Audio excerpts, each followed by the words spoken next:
জয় জগন্নাথ। সকাল সকাল উঠেই মন্দিরে চলে গেলাম। গিয়ে দেখি মন্দিরে সব কাজ চলছে। আজকে প্রাণগোবিন্দ খুব সুন্দর পোশাকে সেজে উঠেছেন। সাথে সেজে উঠেছেন জগন্নাথ দেবও, কারণ আজ যে তার রথযাত্রা। তা এই বছর প্রথম রথ গোপীনাথজির বাড়িতে আসবে। গোপীনাথজির বাড়িটা মাসির বাড়ি বলে গণ্য করা হয়েছে। মন্দিরের সব সদস্যরা মিলে এই রথটি সাজিয়েছে।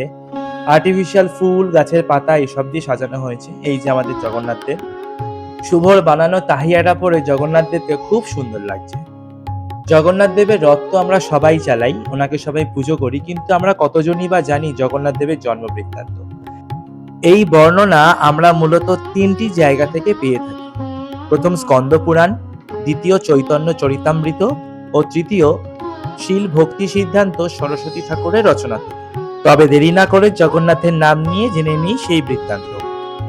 অবন্তী নগরে ইন্দ্রদ্যুম্ন নামে এক রাজা ছিল। সেই রাজা ছিল মহান ভগবত ভক্ত। তিনি ভগবান দর্শনের জন্য ব্যাকুল হয়ে উঠেছিলেন। একদিন এক কৈথিক ব্রাহ্মণ রাজসভায় এসে ঘোষণা করলেন, লবণ সমুদ্রের তীরে নীলাদ্রি পর্বতে ভগবান বিরাজমান। কিন্তু কোথায় সেই নীলাদ্রি পর্বত তা জিজ্ঞেস করবার আগেই সেই ব্রাহ্মণ অন্তর্হিত হলেন। রাজা উপায় না পেয়ে তার সভায় উপস্থিত সকল ব্রাহ্মণকে নানান দিকে পাঠালেন নীলাদ্রি পর্বতে নীলমাধবের খোঁজে। কিছুকাল অনুধাবনের পর সবাই একে একে ফিরে এসেছে। কেবল ফিরে এলো না রাজপুরোহিত বিদ্যাপতি। ওইদিকে বিদ্যাপতি নীলমাধবের অনুধাবন করতে করতে শবরপল্লীতে উপস্থিত হয়েছে। শবর জাতি হলো অন্তজ জাতি, অর্থাৎ সব থেকে নিচু জাতি। বিদ্যাপতি ক্লান্ত হয়ে এক বাড়ির দরজার সামনে এসে উপস্থিত হয়েছে। সেই বাড়ির থেকে এক মেয়ে বাইরে এসে তাকে অভ্যর্থনা জানিয়ে তাকে বলেন তার বাবা বিশ্ব বসু এই শবর জাতির প্রধান। সেই সময় বিশ্ব বসু ছিলেন না, তাই তার কন্যা বিদ্যাপতিকে আমন্ত্রণ জানান তাদের আতিথেয়তা গ্রহণ করার জন্য। বিশ্ব বসু যখন ফিরে এলো তখন দেখলো তার বাড়িতে এক ব্রাহ্মণ এসেছেন। তাকে দেখে বিশ্ব বসু আনন্দে আপ্লুত হয়ে গেল এবং বিদ্যাপতিকে কিছুদিন সেখানে থাকার অনুরোধ করল। বিদ্যাপতি বিশ্ব বসুর অনুরোধ স্বীকার করলেন এবং কিছুকাল পর তার কন্যা ললিতাকে তিনি বিয়ে করলেন। বিয়ের কিছুদিন পর থেকে তিনি লক্ষ্য করলেন যে বিশ্ব বসু রোজ রাত্রে কোথায় যেন চলে যান এবং পরের দিন সকালবেলায় তিনি ফিরে আসেন। যখন তিনি ফিরে আসেন তখন তার শরীর থেকে অপরূপ সৌরভ ও সুগন্ধি পাওয়া যায়। তখন সে ললিতাকে জিজ্ঞেস করলো, তোমার বাবা রোজ রাতে কোথায় যায়? তখন ললিতা বলল, তার বাবা রোজ রাতে নীলমাধবের পূজায় যান। শুনে বিদ্যাপতি খুব খুশি হলেন, কারণ রাজা ইন্দ্রদ্যুম্ন বিদ্যাপতিকে নীলমাধবের খোঁজেই পাঠিয়েছিলেন। বিদ্যাপতি ললিতাকে আবদার করে বলে সেও নীলমাধবকে দর্শন করতে চান। শুনে ললিতা জানায় তার বাবা কাউকে জানাতে চান না যে তিনি নীলমাধবের পূজা করেন। এই কথা যদি উনি জানেন তাহলে উনি ললিতার উপর অসন্তুষ্ট হবেন। শুনে বিদ্যাপতি বলল, আমি তোমার স্বামী আর তোমার বাবা আমার শ্বশুর, তাই আমাদের মধ্যে লুকোনোর কিছু নেই, তুমি তোমার বাবাকে গিয়ে বলো। তাই ললিতা তার বাবাকে অনুরোধ করায় বাবা রাজি হলেন তাকে নীলমাধব দর্শন করান। কিন্তু তিনি একটি শর্ত দিলেন, যে কিনা তাকে চোখ বেঁধে নিয়ে যাবেন তিনি। বিদ্যাপতি তাতেই রাজি হলেন আর ললিতাকে বললেন তাকে কিছু সরিষা দিতে পুজোর কাজে লাগে। তারা রাতে রওনা হলো। বিশ্ব বসু বিদ্যাপতিকে হাত ধরে নিয়ে যেতে লাগলেন। বিদ্যাপতি তার আঁচল থেকে সর্ষের দানা ছড়াতে ছড়াতে গেলেন। সেখানে গিয়ে বিদ্যাপতি নীলমাধবকে দর্শন করলেন। দর্শনের পর বিদ্যাপতি বিমোহিত হয়ে গেছে। আর ওইদিকে বিশ্ব বসু গেছেন বন থেকে ফল ফুল সংগ্রহ করতে। বিদ্যাপতি সেখানে থাকা এক সরোবরে লক্ষ্য করলেন। সেখানে দেখলেন একটি কাক মরে গিয়ে সরোবরে পড়ল। পড়া মাত্রই এই জলের স্পর্শে তার বৈকুণ্ঠ প্রাপ্তি হল। বিদ্যাপতি আশ্চর্য হয়ে ভাবলেন যে এই জল এতটাই পবিত্র যে স্পর্শ মাত্রই বৈকুণ্ঠ প্রাপ্তি হয়ে থাকে, তাহলে সে নিজের জীবন ত্যাগ করে বৈকুণ্ঠ প্রাপ্তি করবে। ঠিক সেই সময়ই দৈববাণী হলো যে মহারাজ ইন্দ্রদ্যুম্ন নীলমাধবের সংবাদ প্রাপ্তির আশায় বসে আছেন, তাই তোমার এখন বৈকুণ্ঠ প্রাপ্তি সম্ভব নয়। শুনে বিদ্যাপতি জীবন ত্যাগ থেকে বিরত হল। এদিকে বিশ্ব বসু ফিরে এসে পুজোর আয়োজন করছেন। তখন বিশ্ব বসু শুনতে পেলেন, আমি দীর্ঘকাল তোমার সেবা নিয়েছি, এখন আমি রাজা ইন্দ্রদ্যুম্নের সেবা গ্রহণ করব। এই কথা শোনার পর বিশ্ব বসুর মনে হলো তার সারা জীবন অন্ধকার হয়ে গেল, কেননা প্রভু তাকে ত্যাগ করছে। তাই তিনি বিদ্যাপতিকে দোষারোপ করতে লাগলেন আর জানালেন সে যদি তার জামাতা না হতো তাহলে আজ তাকে তিনি মেরে ফেলতেন। তাই বিশ্ব বসু বিদ্যাপতিকে বললেন যে তোমায় এই ঘন জঙ্গলে বেঁধে রেখে যাব, বনের পশুরাই তোমার সৎ কাজ করে দেবে। এই বলে তিনি বাড়ির দিকে ফিরে যান এবং গিয়ে মেয়েকে সব কথা জানান। নিজের স্বামীর প্রাণ যাওয়ার ভয়ে জঙ্গলে এসে বিদ্যাপতি মুক্ত করে দেন। এরপর বিদ্যাপতি মহারাজের কাছে গিয়ে নীলমাধবের সন্ধান দেন। শোনা মাত্রই রাজা সৈন্য নিয়ে শবরপল্লীতে উপস্থিত হন। বিদ্যাপতি যে সরিষার দানা ছড়িয়েছিলেন তা দিয়ে এখন গাছ হয়ে গেছে। ওই পথ অনুসরণ করে গিয়ে দেখেন সেখানে প্রভু নেই। ইন্দ্রদুম্ন ভাবল যে এ নিশ্চয়ই বিশ্ব বসুর কাজ, তাই তিনি শবর জাতির ওপর অত্যাচার করা শুরু করে দিলেন, যাতে তারা বাধ্য হয়ে জানাতে বাধ্য হয় যে নীলমাধব কোথায় আছে।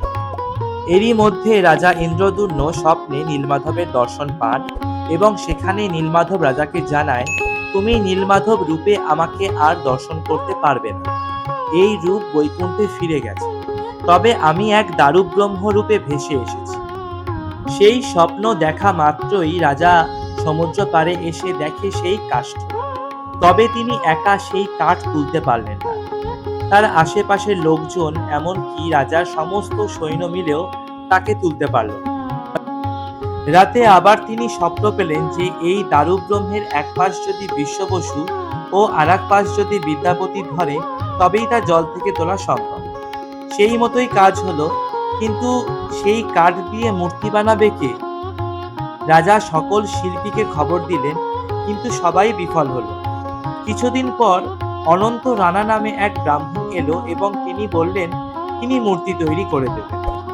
রাজা বললেন, রাজ্যের এত বড় বড় শিল্পী থাকা সত্ত্বেও তারা পারল না, আর তুমি এই এত বয়সে এসে মূর্তি তৈরি করতে পারবে? তখন অনন্ত রানা বলল, হ্যাঁ মহারাজ, আমি পারবো, তবে আমার একটি শর্ত আছে। যতদিন না মূর্তি তৈরি হচ্ছে ততদিন দরজা খোলা যাবে না। রাজা তাতেই রাজি হলো। যথারীতি মূর্তি তৈরির কাজ শুরু হলো। কিছুদিন পর দরজার বাইরে থেকে আর কোনো শব্দ না পাওয়ায় রাজা ব্যতিব্যস্ত হয়ে সেই দরজা দেন খুলে। রাজা দেখলেন এক অসম্পূর্ণ মূর্তি, আর ওই বৃদ্ধ অনন্ত রানা সেখানে আর নেই। এই অবস্থায় তিনি খুব হতাশ হয়ে নিজেকে দোষারোপ করতে থাকেন এবং তিনি ঠিক করেন আমরণ অনশন করবেন। 3 দিন পর ভগবান রাজাকে স্বপ্নে নির্দেশ দিলেন, রাজা, মনে করো না এটা আমার অসম্পূর্ণ রূপ।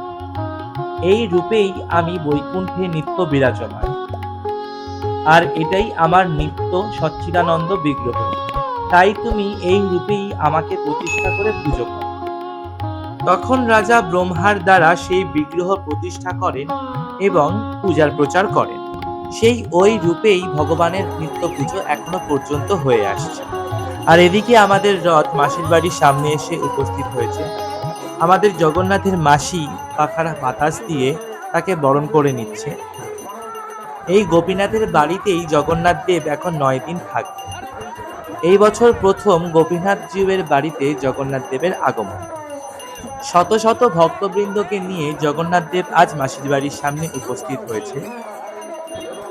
আজ থেকে একদম উল্টো রথ পর্যন্ত চলবে প্রভুর নিত্য সেবা। প্রভু এবার রথ থেকে নেমে কোলে করে চড়ে মাসির বাড়িতে ঢুকবেন।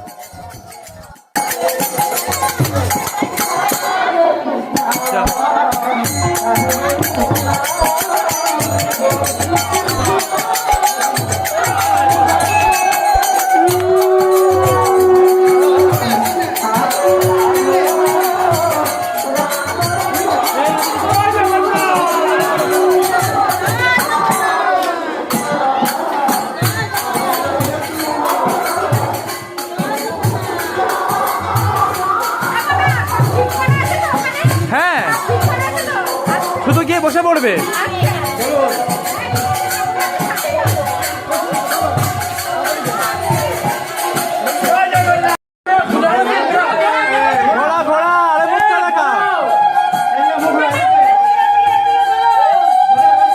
ঘোড়া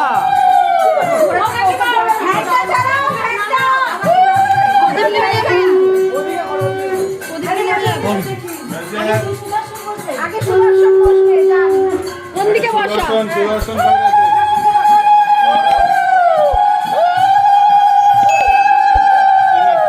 ওই পাশে বসবো, ওই পাশে নিয়ে, ওই পাশে, ঠাকুরমশাই, ওই পাশে যা, ওই পাশে, ওই পাশে, ওই পাশে, ওই পাশে, ওই পাশে যা।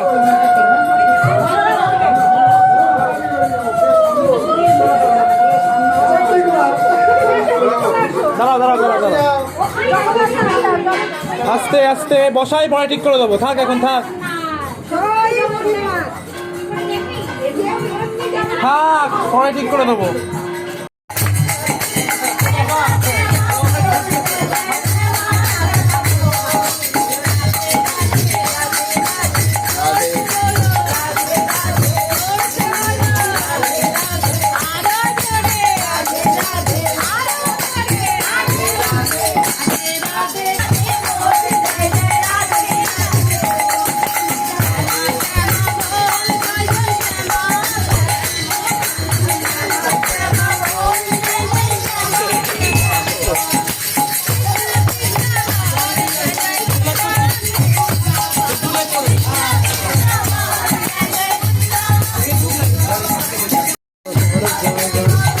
এসে বসে খুব সুন্দর সাজানো হয়েছে, খুব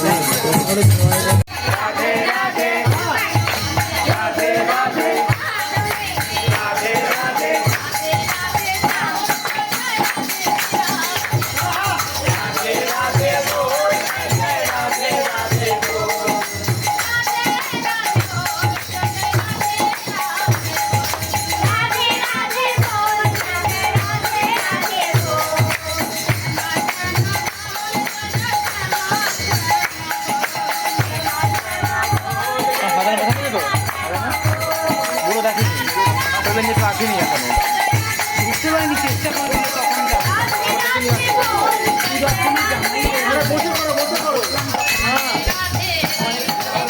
আছে আমার